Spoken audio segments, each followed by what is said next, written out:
नमस्कार दोस्तों, उषा की आवाज़ चैनल में आप सभी का स्वागत है। हमारी आज की कहानी है माँ बाप की जिम्मेदारी। मेघा बहुत परेशान हो गई थी। उसको खुद के लिए समय ही नहीं मिलता था। मम्मी, अब कैसी हो आप? अब अपना ध्यान आपको खुद ही रखना पड़ेगा। मैं तो अभी नहीं आ सकती। मेघा अपनी माँ से फ़ोन पर बोली। माँ, समय बिल्कुल नहीं मिलता है। क्या करूं? मेरा भी आने को बहुत दिल करता है।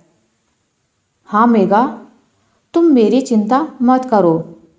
तुम वहाँ सबका ध्यान रखना, यहाँ की चिंता मत करना। बेटी की माँ और क्या कहती। फ़ोन रखते ही मेघा फिर घर के काम में लग गई। आजकल माँ से शाम को ही बात होती, क्योंकि सुबह के काम बहुत बढ़ गए थे। सास के घुटनों का ऑपरेशन करवाया था, इसलिए मेघा पर घर की सारी जिम्मेदारी आ गई थी।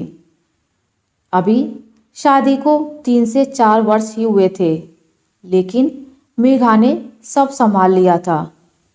ऑफिस का ऑनलाइन काम रात तक चलता था, तो वो बहुत थक जाती थी, इसलिए अभी नौकरी भी छोड़ दी थी। उसके लिए नौकरी से ज़्यादा सास की सेहत जरूरी थी।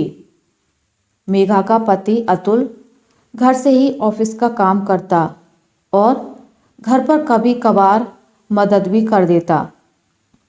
अतुल की थोड़ी सी मदद भी मेघा को बहुत लगती। मेघा की माँ भी खुश थी कि बेटी घर संसार में सुखी है। अतुल को घर से बाहर दोस्तों के साथ घूमने का एक मौका मिला। सभी दोस्तों ने 4 दिन मनाली जाने का प्रोग्राम बनाया। मेघा ने अतुल की जाने की तैयारी कर दी और अतुल से बोली, मैं भी बहुत बोर हो गई हूँ घर पर।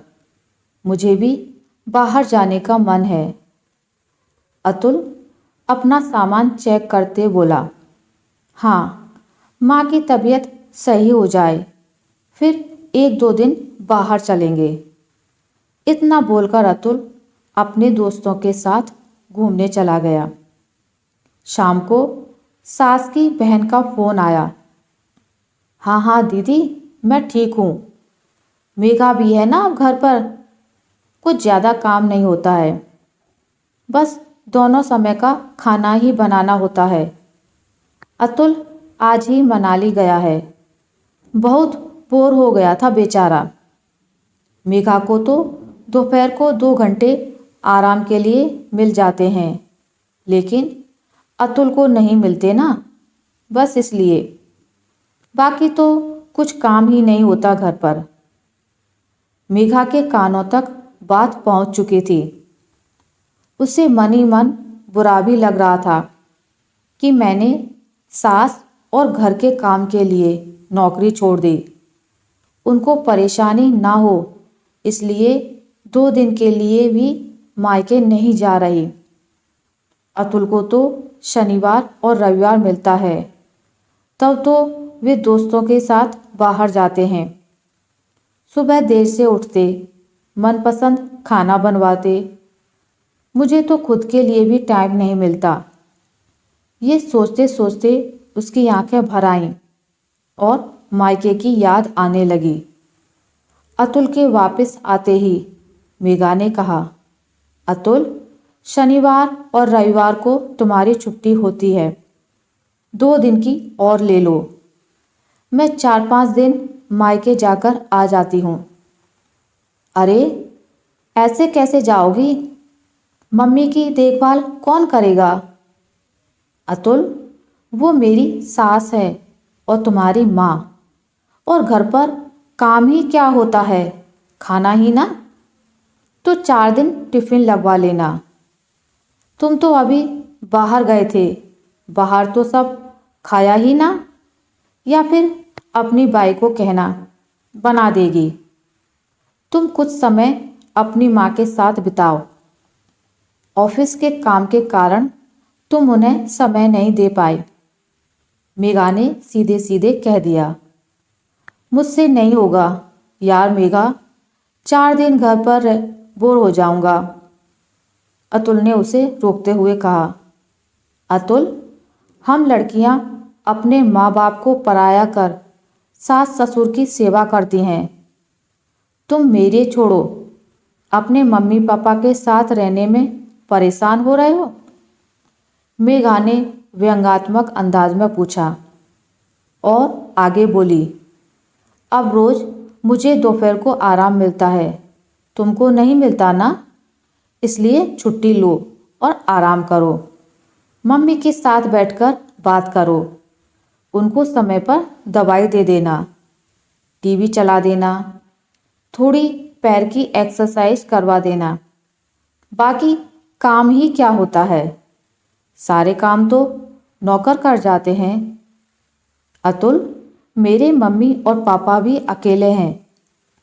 मम्मी की तबीयत भी ठीक नहीं है, फिर भी वो हमेशा यही कहती हैं, तुम वहाँ का ध्यान रखो। एक बात बताओ, जब एक लड़की शादी करती है, ससुराल के सारे रिश्ते अपने बना लेती है, तो लड़के क्यों नहीं बनाते? लड़के के माता पिता की देखभाल करना बहू का फर्ज है, ऐसा बताया जाता है। तो शादी के पहले वो फर्ज कौन निभा रहा था? अतुल, मुझे शिकायत तुमसे नहीं, बल्कि बरसों से चली आ रही इस सोच से है कि बहू के आते ही उससे इतनी उम्मीद कर ली जाती है कि वो थक जाती है।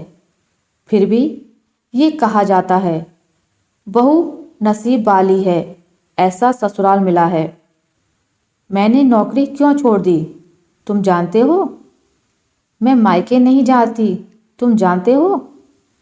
लेकिन ये घर तो तुम्हारा है, माँ बाप तुम्हारे हैं, फिर सब कुछ मेरी जिम्मेदारी कैसे? 2 समय का खाना क्या बेटा नहीं बना सकता? 4 दिन अपने माता पिता के साथ नहीं रह सकते? बल्कि मनाली जाने की ज़रूरत तो मुझे थी। खैर, इतना सब इसलिए बोल रही हूँ कि अब तो सोचना होगा कि शादी के बाद लड़के के माता पिता का ध्यान रखना बहू की जिम्मेदारी है, तो लड़की के माता पिता की जिम्मेदारी किसकी है? और यदि सब खुद के काम करने में समर्थ हैं, तो बहू को जिम्मेदारी के बोझ तले क्यों दबाया जाए? ऐसा कहते ही वो फूट फूट कर रोने लगी।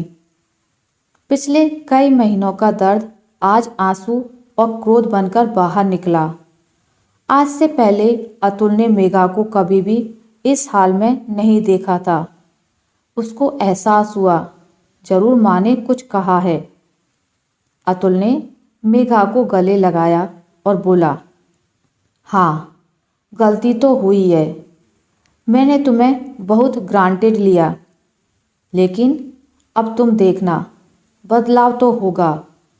तुम सामान तैयार करो, कुछ दिन मम्मी के घर जाओ, मैं यहाँ मैनेज करूँगा। हम लड़के कभी तुम लड़कियों की जगह रहकर सोचते ही नहीं। अतुल, अच्छा लगा कि तुमने मुझे समझा। काश ये बात सब समझ जाएं। मेघा की आंखों में अब भी आंसू थे, लेकिन उसमें तसल्ली भी थी और वो तैयार होकर कुछ दिन के लिए माँ के पास रहने चली गई। जब तक मेघा नहीं आई, अतुल ने माँ बाप की हर ज़रूरत का ख्याल रखा और मेघा के आने के बाद भी अतुल अब सारी जिम्मेदारी मेघा पर नहीं छोड़ता, बल्कि हर काम में मेघा का हाथ बटाता। शादी के बाद बहू ससुराल वालों की सेवा करे, ये उसका फर्ज है, तो जरा लड़के को भी कुछ फर्ज समझाए जाने चाहिए और ससुराल में बहू को भी वो मकाम दें जिसकी वो हकदार होती है। बस बहू का फर्ज नहीं होता है, बल्कि बहू के भी आराम का ख्याल रखना ससुराल वालों का फर्ज होता है। आशा करती हूँ आपको मेरी आज की कहानी अच्छी लगी होगी। अगर आपको मेरी ये कहानी अच्छी लगी है तो इसे लाइक करें, ज़्यादा से ज़्यादा शेयर करें। और अगर आप मेरे चैनल पर नए हैं तो इसे सब्सक्राइब करना ना भूलें। मिलते हैं एक नई कहानी के साथ, तब तक के लिए नमस्कार।